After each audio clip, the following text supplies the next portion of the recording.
almost live from the Beer to Whiskey Studios high atop Barley's Tap Room on Washington Street in downtown Greenville, South Carolina.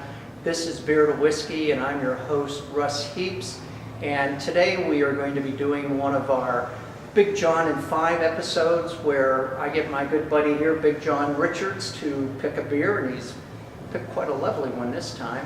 And we talk about it a little bit and talk a little bit about the brewery, and sometimes there's a little brewing history that's thrown into these things.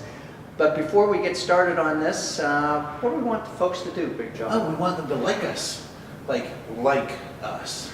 And then we want them to, what's the word? Subscribe. Subscribe. Subscribe. Subscribe. See, almost live. A new video comes out every Thursday at 12 noon East Coast time, whether it's daylight standard savings time or whatever that is, and the other thing, who cares? But anyway, that's the deal.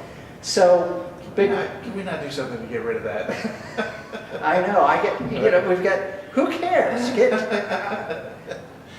It's just silly. All right, back to the beer. Back to the beer. Now, see, I'm going to have that in my head. It is a handsome little beer, though, isn't it? Oh, it's lovely. Yeah, it's one of those really pretty golden colored beers. Delerium Tremens is what we're drinking today. Okay. It's just a Belgian light or golden strong ale, as opposed to a dark strong ale. The difference being between a golden strong ale and a dark strong ale, basically. So anything that's going to be over about 8%, sometimes 7.5%, is going to be called a strong ale. With the Belgians, they've kind of developed a category for it, and this is actually unique even from Belgian triple.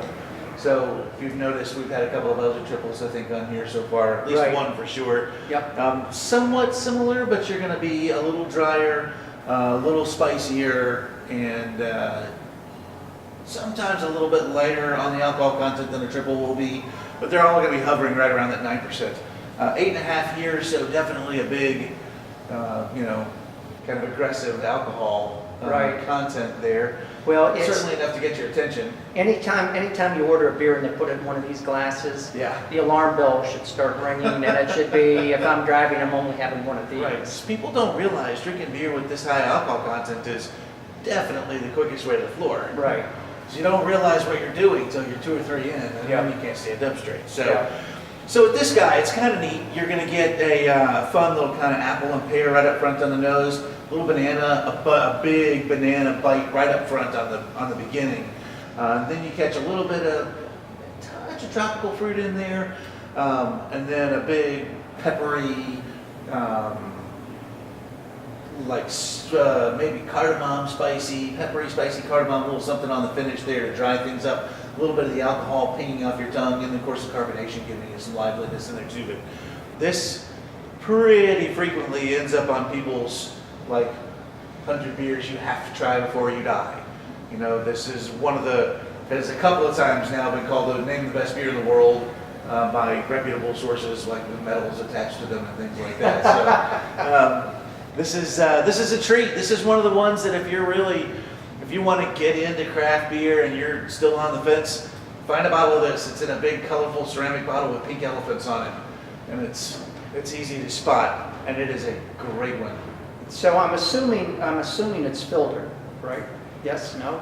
It's actually bottle conditioned, so it'll be kind of naturally filtered. They won't have done a mechanical filtration on this at all, but it's actually got a secondary fermentation that's been done in the bottle as well. Okay. And of course in the keg, if you're having it on draft like we are today too, they throw a little extra yeast in there. It helps develop a more unique flavor profile because it does a secondary fermentation after they get through doing it the first time. So you get a little more natural carbonation level too. Okay. All right.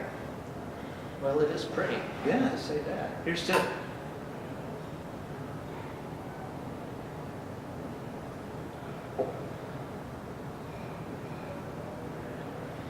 Yeah. Wow, there's a lot going on in there. It's a complicated beer. It's super accessible for what it is. When you start trying to pull it apart, there's a lot going on in there. Jeez.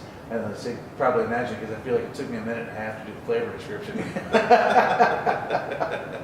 And if I could remember anything he said, I threw a little bit out there like I was actually tasting So that. you should definitely be getting that banana. Yes, the there banana is. is I a do get the big banana. presence right up front. Yep. Clove is the word I was going for, not cardamom earlier. I knew cardamom was the wrong word when I said it. I don't even know what cardamom is, but that's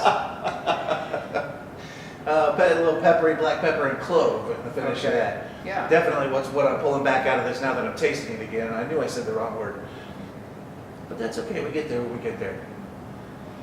But I'm telling you, Wow, that is good. again, with the be cautious drinking this beer because it's so easy to sit down with this and you got it, 10 minutes in, you've done your first beer and you're like, wow, Yep. let's have another one of those. Yeah. Whew, Yep. I'll get after you. Jeez, that's good. So tell me a little bit about Delirium. So, Delirium is not the name of the brewery. The brewery is called, I really shouldn't even attempt to pronounce this word because it's in Belgian. And there's every Belgian word has at least two pronunciations that are right or wrong. They're equally right. Don't worry about it. We'll Huyghe. How would you pronounce that? Huyghe.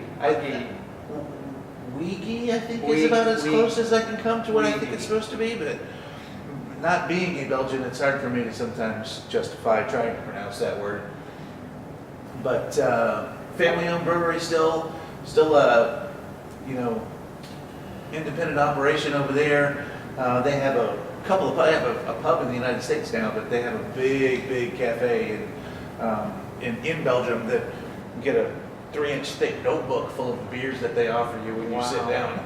Do you know offhand where the brew pub is in the States? We did, in the States, I believe it's in New York, Okay. New York City. All right. And the one in Belgium is in Brussels, but I think there's another township associated with the name, but I'm pretty sure it's Brussels. Is this something that you can pretty much get year round, or is it a Yes. seasonal? Or This one and the Nocturnum are year-round beers, and then they have a few seasonals that come out as well, and some other products. okay. Wow, that's And the Nocturnum, if you're interested, is the dark version. When I reference the difference between golden ale and dark strong ale, the Nocturnum is their dark strong ale, this is their golden strong ale. wow. And straight down the line, no place to go wrong there. Their Noel is one of the best Christmas beers you're ever going to put your hands on. Of course, this guy we've been talking about, the Nocturnum, is a great example of a rich, sweet, dark fruit-centered, dark golden ale. So lots of fun stuff to be had. You outdid yourself on this particular pick. The brewery outdid themselves. Well, that too. But I'm glad that you chose this one, and it happens to be on one of the handles right behind us here, Yeah. and which made it easy because we didn't have to go down the stairs. Right. So, Right. all things considered, it was a fine pick. Thank you, sir. And with that, Here's to it. see you next time.